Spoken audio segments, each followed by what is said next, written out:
Here we are, another episode of B&A Panorama Podcast. This is episode number 6. We have a guest on today, not just any guest, but former professional overseas basketball player, has been on several TED Talks, and he is the founder of DreAllDay.com, helps people build confidence to be the better version of themselves. Ladies and gentlemen, Dre Baldwin, thanks for coming on today, Dre. Oh, absolutely, Brandon and Adam. I'm really excited to be here. Thank you for having me. For sure. Of course. So I'm going to hit you with a big old broad question. If the answers are all there on the internet, and if the answers are all we need to be successful, then why is not everybody successful? Why is not everybody successful? Because not everyone is asking the question. You said the answers are all out there. Well, people aren't actually looking for the answers. Not everyone is, most people are not ambitious. Most people don't have goals. Most people are not looking to just voluntarily do things to make themselves better. There's only a small percentage of people who are really out there looking for ways to improve and get better. And that's why, since all the info is out there, a lot of it is just collecting dust. Do you think that with instant gratification with a lot of technology nowadays, do you think that's kind of part of it, that no one really is going that extra mile and working as hard as they should because they feel like everything should be given to them right away? I think maybe some people are like that. I think the technology is not just that it makes it easy for not people to not do the work, but also there's a lot of things you can do with technology. You can be on your phone playing games. You can be on your phone doing work.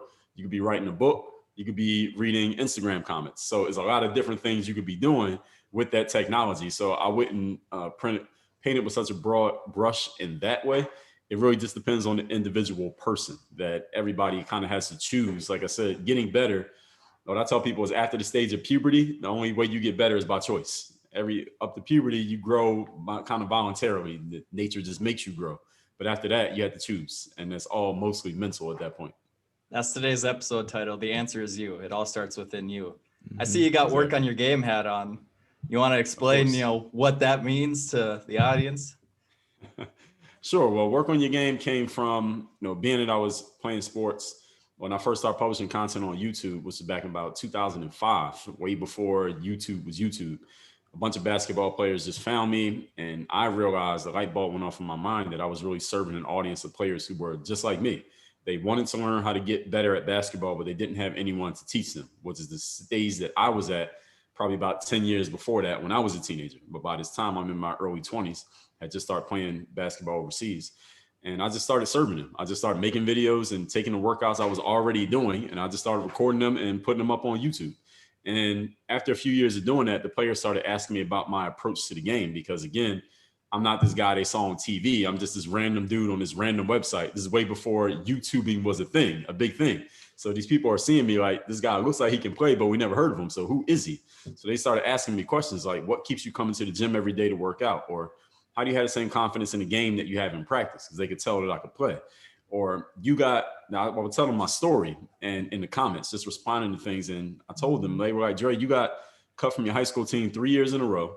You walked on at an NCAA Division III school, but then you kept trying to play overseas after that. Why? Like, how did you even have the thought to even try with that kind of background?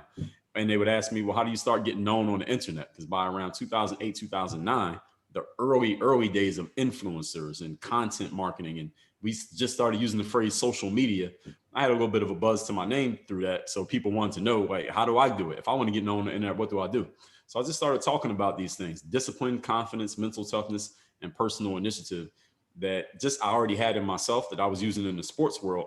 And when I started talking about those things just in my content, people who weren't even athletes started finding me. And they started saying things like, Dre, look, I'm not trying to learn how to play ball. I'm not trying to learn how to dunk. I don't even play sports, but I watch your material because that mental game stuff, that stuff applies in life. It applies in business the same way that it applies in sports. So this planted a seed in my head for, number one, who are some people out there outside of the sports world that my message can serve? And number two, what I could do even when I stop playing basketball, because eventually for all of us, that ball one day is going to stop bouncing. So I already had it in my head probably by around 2010, what I was going to do when I was done playing ball. So I stopped playing in 2015.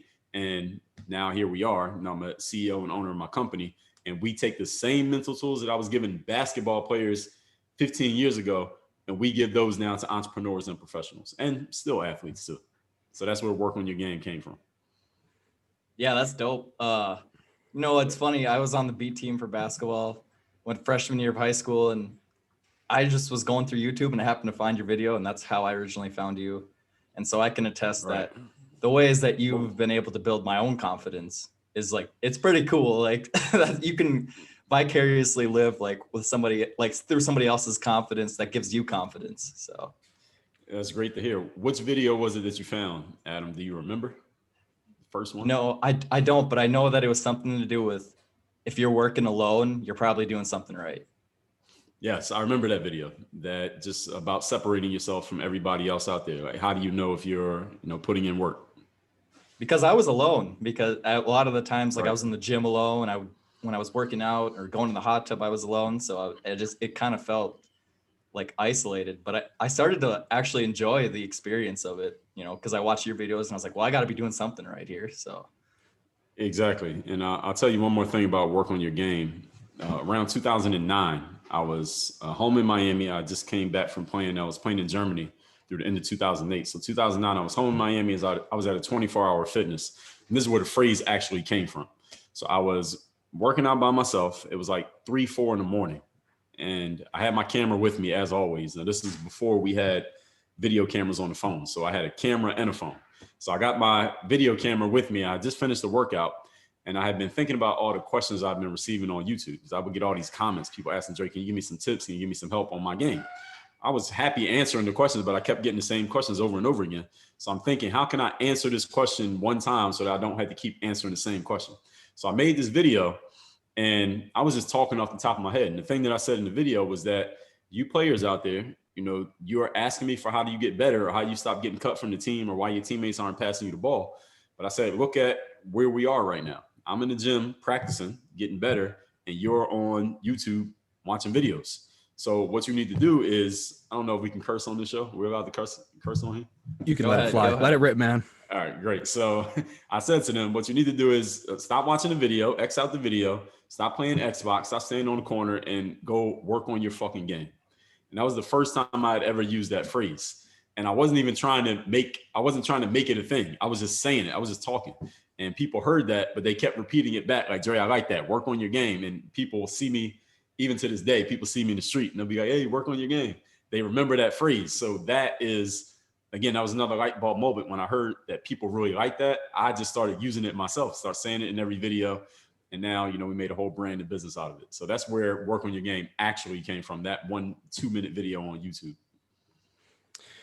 No, yeah, I actually picked up your book, Mirror of Motivation. I was watching a live stream on Instagram and you were talking about it. And I was like, hey, I'm going to get this book, man. Like Adam's been telling me about you for the last 6 years. I followed you a little bit, but I was like, I just hadn't been like super into it. And I was like, I'm going to get it. And I started diving into it more. And the idea in the book that you start talking about how there is no like one tip or trick that's going to get you somewhere above everyone else for the rest of your life. Or you're going to read one book or one person's going to tell you something and you're going to be brought to the next level. It's got to come from inside. Like the answer is you. Like every single thing that you do, you just got to work on your game and just work. And that's what you said. You're just like saying you just got to work. And so that message of no one else can really do it for you or fix it for you is really just kind of what's cemented. And so I don't know what, like, when did you decide, I guess, that you wanted to start taking all of your ideas and start being an author and start getting it out there on the book? That happened around the same time, around 2009, 2010. So that period between 2008 to about 2010, there's a lot of things going on. I was playing pro, but there were times where I didn't have a contract, which is how I had so much time to make all those YouTube videos. There was the other thing was I started coming up with ideas for creating products because players would ask me, could I create a program for them to train? Like, can I make a program? Like, what can they do Monday, Tuesday, Wednesday? So I started selling my own programs called Hoop Handbook at a website called hoophandbook.com. That's technically how I became an entrepreneur. At the same time, I had read this book called The 4-Hour Workweek by Tim Ferriss. Now that book he's the one who actually gave me the ideas for how to set up a website and how to test a product and know that there were people who wanted to buy it. And the other thing that happened was the work on your game. And the other thing that happened at that same time was I heard about, writing books. I mean, I knew what a book was, but it never occurred to me I could write my own book. But then I heard about self-publishing platforms like Amazon, Kindle Direct Publishing. And people were just asking me about my story all the time because, again, I'm just this random guy on YouTube who nobody had ever heard of me before YouTube. And they wanted to know my story. So I went and wrote my whole story, and I put it out in a book. I called it Buy a Game. And I put that out, and that was about 2010. And I put it out for free, still give it out for free to this very day. And that was just me telling my story. And the funny thing is, about 5 years later, when I went to make the audio version of the book, when I learned how to make my own audio books, so I made an audio version of all of my books. And I did the audio for Buy a Game. I was like, man, the writing in this book is terrible. It was not very well written at all compared to the skills that I have now. But when I started reading, I'm like, man, I got to rewrite this whole book. So I fixed it up, edited the book, and made it read a lot better than it did back then. But the funny thing is, nobody complained about the writing in that book back then. And I probably had 50,000 people read that book for free. It was because of the story. People like the story so much. So that's how I got into writing books. And after the first one, people just started asking me, well, can you write another one? Can you write another one?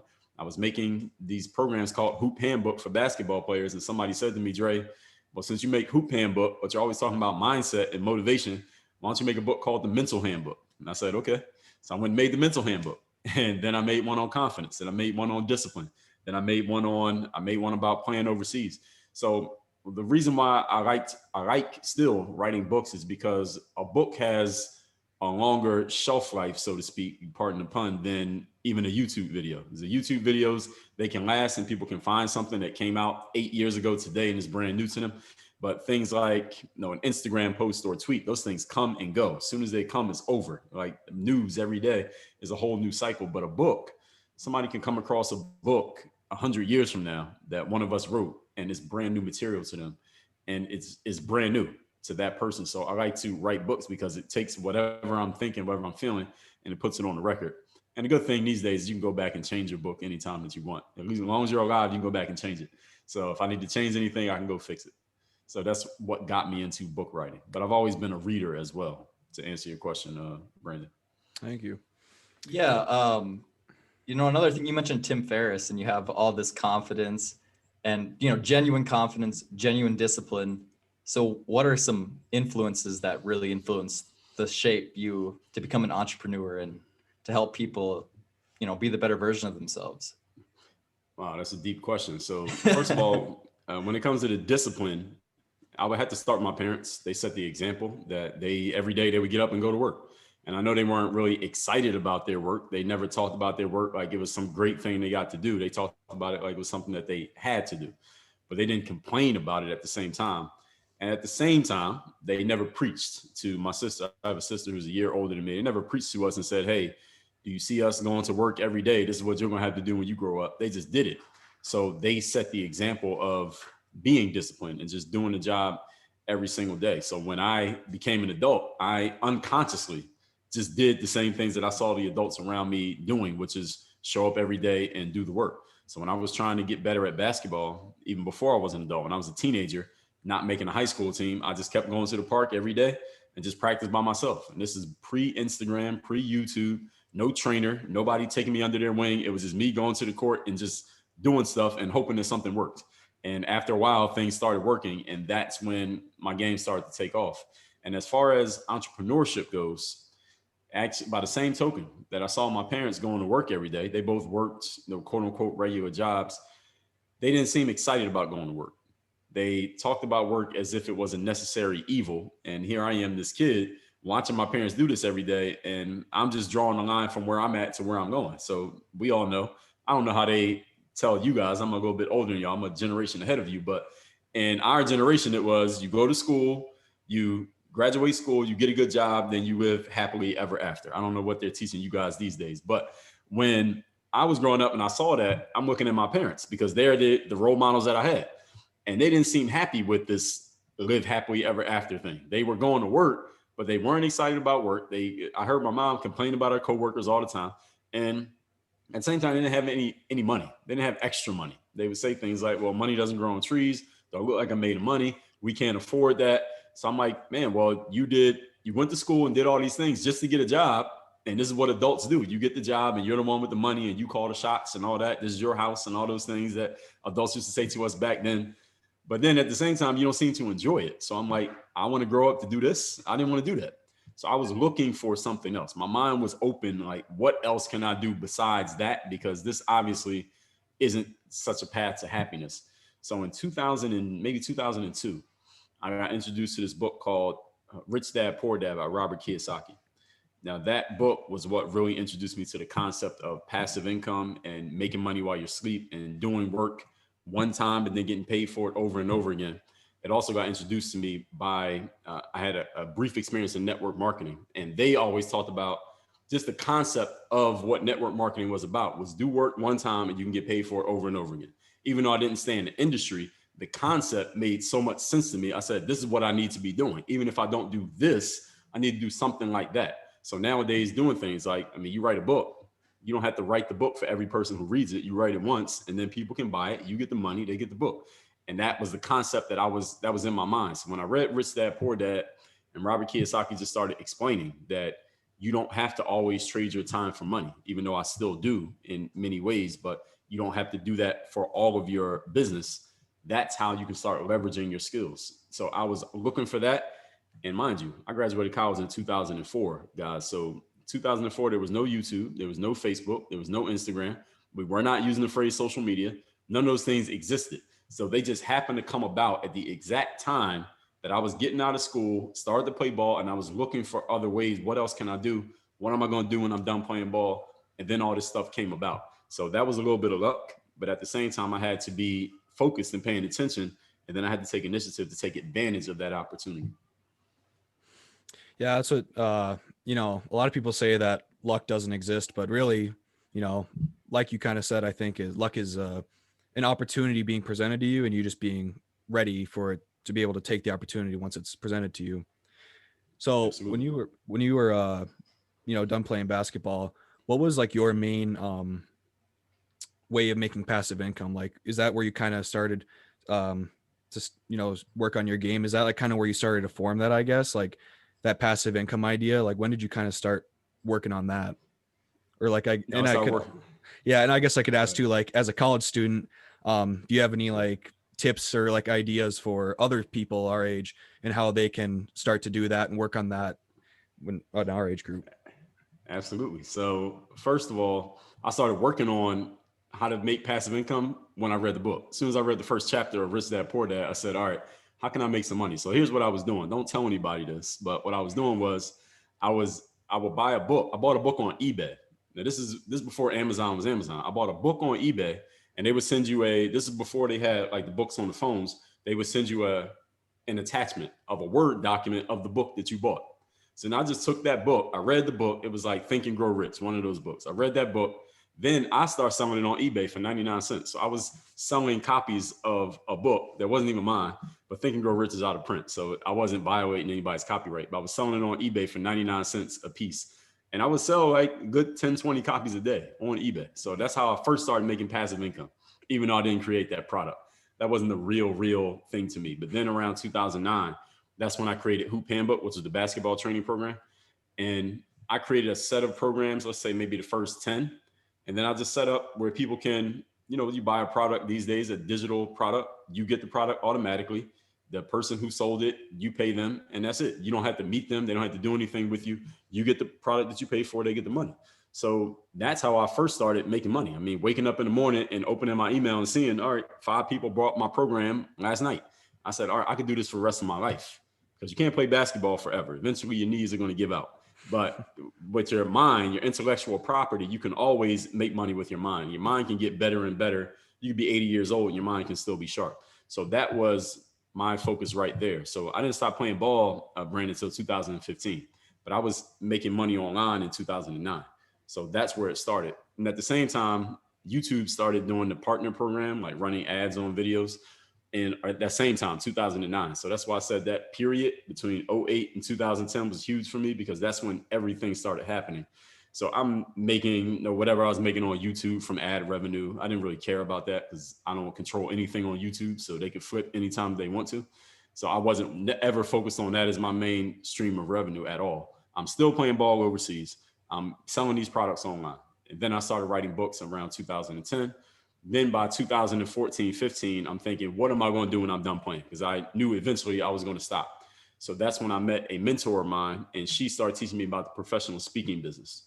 Now, I didn't know there was such thing as the professional speaking business. I didn't know there was such thing as you give a speech and people pay you just to talk for an hour.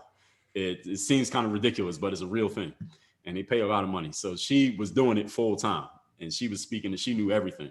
So she started showing me and explaining to me, like, Dre, as an athlete with your background, you're articulate, you know how to talk, you have all this experience doing videos, and you have your background in sports. Athletes need mental toughness. They need leadership. They need discipline. And these are the things I was already talking about. So she's like, if you can she explained to me, not in a direct way, but I figured out from her, if I could create a framework around this stuff that I already was talking about in these videos on YouTube, I could leverage this into the professional world to people who don't care anything about basketball.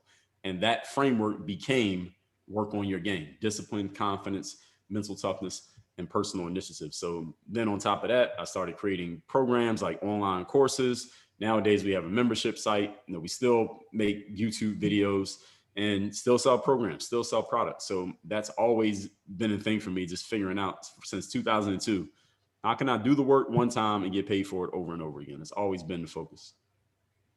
For sure. The other part of your question, I didn't answer the rest of your question. You're asking, how can a college student make money? All right. Was that the question? How can you make money? Yeah, it was like how any tips or tricks, I guess, for college age students in that sense of passive income. All right.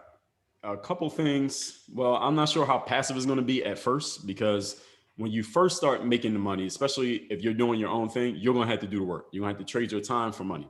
So when I first started, for example, making ad revenue off YouTube, I only made money when I put up a video that people were watching. So I had to do the work to put a video up. So at the beginning, you're going to be trading a lot of your time for money. Eventually, you want to shift some of that, not time for money, but you still want to trade time for money in some ways, because that's how you keep your feet in the game. So you know what's going on.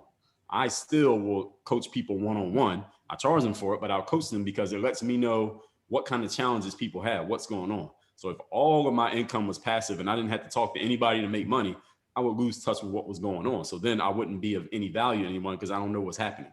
So at the beginning, you're going to be doing all the work, a lot of the work yourself, maybe all of the work, probably all of the work yourself.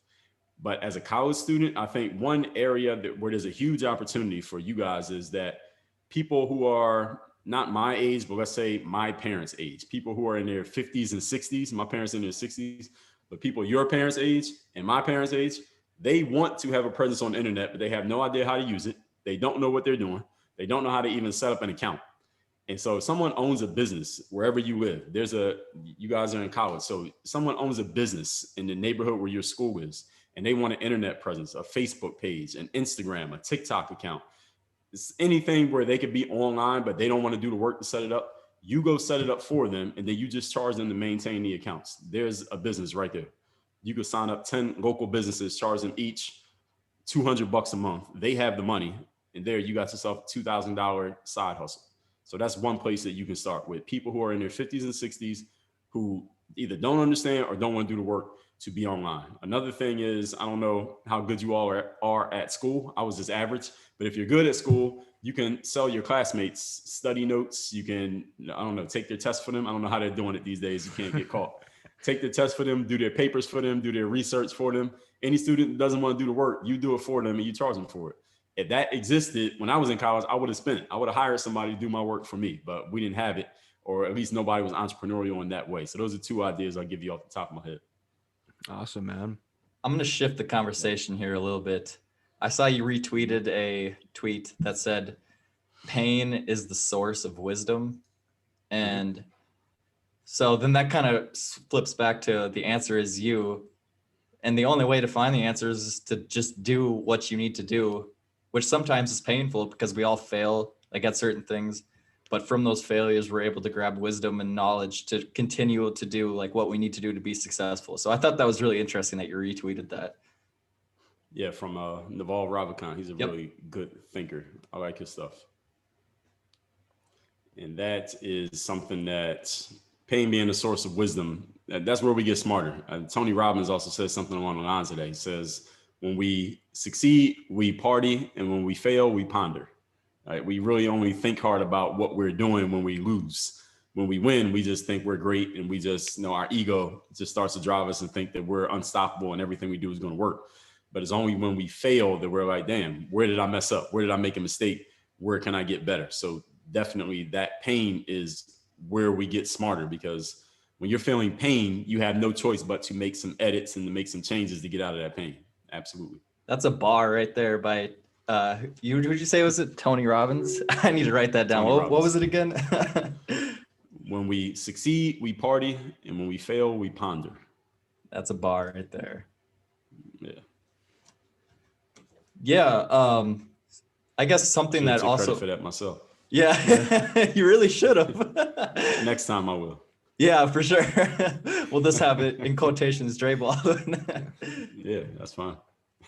I did read the book that you put out where you discussed how you were from not making the team in high school to making the team your senior year, not really playing much, and then being able to play professional basketball.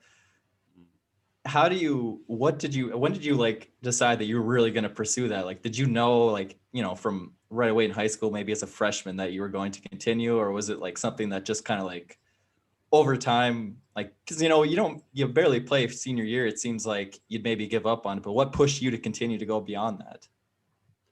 People always ask me that question, and I think it was around age 16 when I decided that I was going to try to become a professional basketball player, even though I had no idea. I mean, my dream, of course, anybody 16, they're thinking they're going to play in the NBA. Like, I'm going to get drafted. I counted out the years. I was like, all right, I graduated 2004, so I'm going to get drafted 2004 in NBA. And that didn't happen. But even after high school, the thing is, I knew that I still had more growth. I knew I could get better. So when I was in high school, that 1 year on the team, every day in practice, I used to play one-on-one right before practice with our best player. And over the course of the year, we would just play every day for a few minutes before practice. And we didn't even keep score. Now, overall, he beat me. He won the game if we were keeping score. But every now and then I would do a move on him. It would work, or he would try something on me and I would stop him.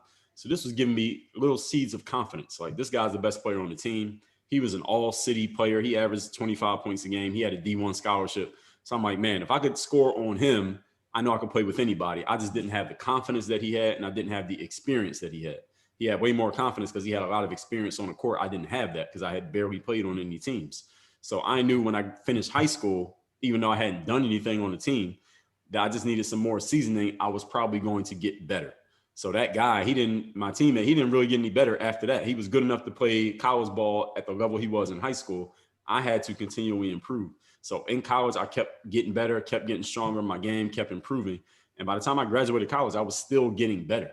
So I started playing pro when I was 23. And what kept me going was just the fact that I knew what the reality was. The reality is people who don't make their high school team 3 years in a row, they don't even try out the fourth year, Adam, let alone do they make the team. And then if you sit the bench as a senior, then that means, all right, you're probably a bum. You didn't even play. You're a senior. The senior's supposed to play the most. You didn't play at all. So you're probably not that good. So then I decided I was going to walk on in college. I was going to be in college anyway. Why not just try to get on the basketball team? So I just walked on, made the basketball team, and I kept getting better there. And then every time I face a setback, my wiring is just that I'm competitive. And it wasn't even that I was competing as any individual person. It wasn't like I'm mad at this guy or that coach or my mom or anything like that, or I felt anybody's hating on me or anything like that. It was me fighting against the reality of the situation, which was not playing in high school, not being recruited to college, only playing D3.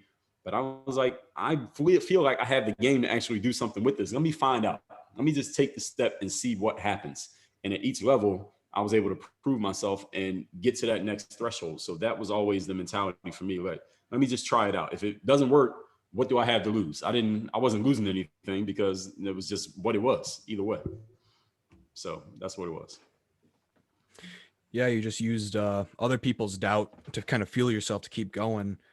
And, right. You talk about confidence all the time. How do you maintain confidence? You said that you had seeds of confidence when you would have moments where you'd start to, feel like you're getting better. How did you maintain confidence in yourself throughout all of that without feeling like, that self-doubt? How'd you maintain that self-confidence like throughout all those years? Was it just your inner self, or was it like other people that were helping influence you to stay self-confident? Well, one thing I can say for sure is nobody was helping me. Nobody helped me to feel confident in that. I mean, my parents supported me as a human being, but they weren't they didn't see the basketball thing happening, because who would have, given my background? Nobody did. So I definitely had to run on my own energy through that whole period. Let's just say from the whole 4 years of college, I was in school, but on the basketball team, there was nobody saying, no, Dre, you're going to become a star or play professional basketball or any of that. And there were definitely moments of doubt. So it's not like I was just completely confident the entire way through. Absolutely not. There were times in college where I wasn't getting the kind of playing time that I wanted, or I'm butting heads with the coach. And I'm like, man, where is this going? What's going to happen here? What is my future going to be? Because in 2002, 2003, 04, there's no information out there on, hey, here's how you go play overseas if you want to. Here's how to play overseas if you don't have game footage, or you don't have video, or you don't have connections. Here's what to do. That information still wouldn't exist to this very day if I didn't make it. Like, everything out there about right now about how to play overseas is written by me. That's just a fact. So I didn't have any information. I just had to figure it out along the way. But there were many times where I was doubting, like, how is this going to happen? How am I going to do this?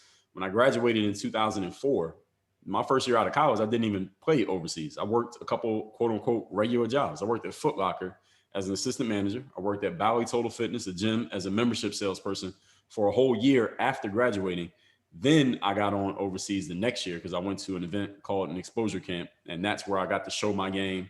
I connected with an agent after that camp, and that agent is who helped me get on overseas. But if you're asking, were there ever moments of doubt? Absolutely. There were plenty of moments of doubt. And there were plenty of moments where someone from the outside looking in, looking at me, would have said, okay, all right, this guy had his fun playing ball. That was all cute. Now it's time to move on because basketball's over. There were plenty of times it would have looked just like that. But it was just something in my mind that said, let me just get to the next opportunity and the next one and the next one. And that's how we kept it going. And then, YouTube came along, and more people know me from YouTube than know me from playing overseas, ironically enough. Even though all the effort was to play overseas, nobody knows me from overseas. Everybody knows me from YouTube. So it's just funny how that worked out. It's funny you say that, because I feel like that's exactly how I know you, through YouTube. Right. Brandon has a really interesting final thought of the day, and it's from your book, Mere Motivation. I'm going to let him take it away from here. All right. So I'm just going to quote part of your book right here, page 13. Ask anyone who is very good or great at something about how they got to their current level. Some answers will be long, some short. One universal attribute of each of these people's success, though, will be, I put in the work. Even now, I still put in the work. And I love this quote a lot because it just shows that it doesn't matter how great you got it. You got to put in the work, and you got to keep putting in the work. And then my favorite part of the entire book is at the very beginning, where you say, if you do not read another page of this book, you have all the information you need. That's such like a, you know what I mean? Like, I don't know, something when I read that, it made me want to read it even more, because it showed how confident you were in your ability to get your message through in the first 13 pages, but also have another whole book of messages and influence left. And, I think that message of the hard work is you, and you don't need anything else. There is nothing else besides the hard work is you. So that was my one thought that I wanted to get out there, because that's my, early on in the book, and my favorite quote of the entire book so far. So yeah, highly recommend. I used reverse psychology on you, and it worked. Yeah. I wanted to say too that because I watched your live stream, and that's when I decided to get the book, and I went on your website, and every single time I was just trying to get the one book, it kept saying, oh, you just want to be a quitter and you don't want the next package. I love that, because the whole time, upsell page, it was, you got to see your personality shine through. And I was like, wow. And that's when I started like paying more attention and started following all your stuff more, just because I saw your personality shine through. And I was like, damn, maybe I do got to work on myself more, man. Like, and I loved all of that. So yeah, that's all. Those are all learned skills, but definitely. So to wrap things up, where can we find you today? How can people work on your game? How can they find you? Where can they find you? Wow, man, I'm all over the internet. My homepage is and will always be dreallday.com. Our company website is workonyourgame.com. We just got that domain name a few months ago. After a while, we're trying to get it. But anybody can get that book. Are we on video here, guys? Yes, sir. All right, so anybody can get that book that Brandon was referring to. Is right here. It's called The Mirror of Motivation, the Self-Guide to Self-Discipline. Discipline is the first principle to work on your game philosophy. So we start with this book here. The reason why you want to get this book is most people are not looking around for discipline. Reason why you want this book is because everybody has goals. And if you're listening to this, you probably are willing to do the work. Most people got those parts. What do I want? How much work do I have to do? And that's what most people do their whole life. Work hard, try to reach a goal.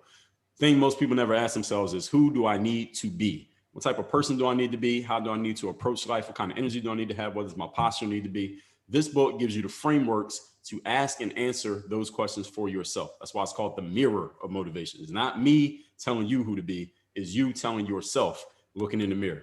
So this book will give you the frameworks to do that. The book is free. All you do is cover a small shipping charge. We'll ship it to you anywhere you live, physical book at mirrorofmotivation.com. I'll give you guys a link and y'all can put it in the notes wherever. Mirrorofmotivation.com. That's the book. Perfect. Oh yeah, I'm on all the social medias too, of course. Of course, yeah. DreAllDay.com. Yes. Don't forget it. All right. Well, thanks for coming on. That concludes today's episode. And everybody be great and be built different.